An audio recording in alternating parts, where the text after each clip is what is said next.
अस्सलाम वालेकुम जी। ਲੱਖਾਂ ਦਰੂਦ ਨਬੀਏ ਪਾਕ ਤੇ ਉਹਨਾਂ ਦੀ ਆਲ ਤੇ ਪੈਟਰੋਲ ਅੱਲਾ ਕੀਤਾ ਕੱਲ ਰਾਤ ਦਾ ਨਾ ਕੋ 13 ਰੁਪਏ ਲੀਟਰ ਪਿੱਛੇ ਫੇਰ ਵੱਧ ਗਿਆ ਏ।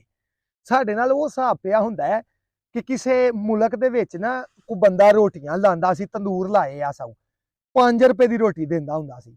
ਇੱਕਦਮ ਹੀ ਨਾ ਉਹਨੇ 7 ਰੁਪਏ ਦੀ ਕਰ ਦਿੱਤੀ ਤੇ ਉਥੋਂ ਵਜ਼ੀਰ ਲੰਘਦਾ ਸੀ ਪਿਆ ਤੇ ਵਜ਼ੀਰ ਨੇ ਜਾ ਕੇ ਨਾ ਬਾਦਸ਼ਾਹ ਨੂੰ ਆਖਿਆ ਕਿ ਬਾਦਸ਼ਾਹ ਜੀ ਉਹ ਫਲਾਣਾ ਤੰਦੂਰ ਵਾਲਾ ਜਿਹੜਾ ਹੈ ਨਾ ਉਹ ਅੱਗੇ 5 ਦੀ ਰੋਟੀ ਦਿੰਦਾ ਸੀ ਤੇ ਹੁਣ 7 ਰੁਪਏ ਦੀ ਕਰ ਚੜੀ ਸੂ। ਇੰਜ ਤੇ ਲੋਕਾਂ ਨੇ ਇhtਜਾਜ ਕਰਨਾ ਵੇ, ਲੋਕਾਂ ਪਰੇਸ਼ਾਨ ਹੋ ਜਾਣਾ ਵੇ, ਸਾਡੇ ਮਹੱਲ ਅੱਗੇ ਰਸ਼ ਪੈ ਜਾਣਾ, ਮੁਸ਼ਕਲ ਬਣੇਗੀ ਸਾਡੇ ਲਈ।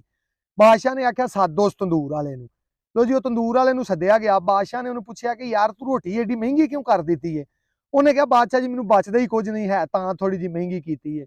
ਬਾਦਸ਼ਾਹ ਆਖਿਆ ਫਿਰ ਇੰਜ ਕਰ ਕਿ ਤੂੰ 15 ਰੁਪਏ ਦੀ ਰੋਟੀ ਵੇਚਣੀ ਸ਼ੁਰੂ ਕਰ ਦੇ। ਉਹ ਸਾਰੇ ਪਰੇਸ਼ਾਨ ਹੋ ਗਿਆ ਕਿ 15 ਦੀ ਰੋਟੀ ਕਿਉਂ ਜੀ? ਬਾਦਸ਼ਾਹ ਆਖਿਆ ਤੂੰ ਜਾ ਕੇ ਰੋਟੀ ਵੇਚ, 15 ਦੀ ਦੇਣੀ ਆ, ਅਗਲੀ ਗੱਲ ਤੇਰੇ ਨਾਲ ਫੇਰ ਹੋਵੇਗੀ। ਉਹ ਟੁਰ ਗਿਆ। ਜਾ ਕੇ ਉਹਨੇ ਕੋਈ ਦਿਹਾੜੀ 15 ਰੁਪਏ ਦੀ ਰੋਟੀ ਵੇਚੀ। ਉਹ ਸਾਰੇ ਮੁਲਕ ਵਿੱਚ ਲਾਲਾ ਹੋ ਗਈ। ਬਾਦਸ਼ਾਹ ਦੇ ਮਹੱਲ ਦੇ ਅੱਗੇ ਲੋਕ ਆ ਗਏ, ਆ ਕੇ ਉਹਨਾਂ ਇhtਜਾਜ ਕਰਨਾ ਸ਼ੁਰੂ ਕਰ ਦਿੱਤਾ ਕਿ ਲੋ ਜੀ ਰੋਟੀ 5 ਰੁਪਈਆਂ ਤੋਂ ਸਿੱਧੀ 15 ਦੀ ਉਹਨੇ ਕਰ ਛੜੀ ਏ।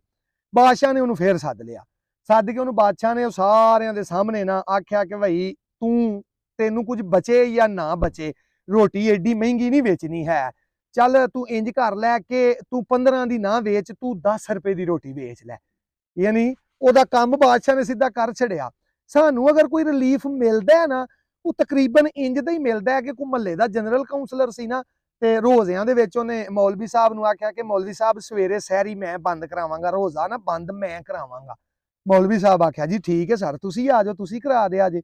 ਉਹ ਜਨਾਬ ਮਸੀਤੇ ਟੁਰ ਗਿਆ। ਲੋਕਾਂ ਨੂੰ ਉਹਨੇ ਦੱਸਿਆ ਕਿ ਲੋ ਜੀ ਅੱਧਾ ਘੰਟਾ ਰਹਿ ਗਿਆ ਰੋਜ਼ਾ ਬੰਦ ਹੋਣੇ ਚ, ਲੋ ਜੀ 20 ਮਿੰਟ ਰਹਿ ਗਏ ਨੇ, ਲੋ ਜੀ 10 ਮਿੰਟ ਰਹਿ ਗਏ ਨੇ, 5 ਮਿੰਟ ਰਹਿ ਗਏ ਨੇ।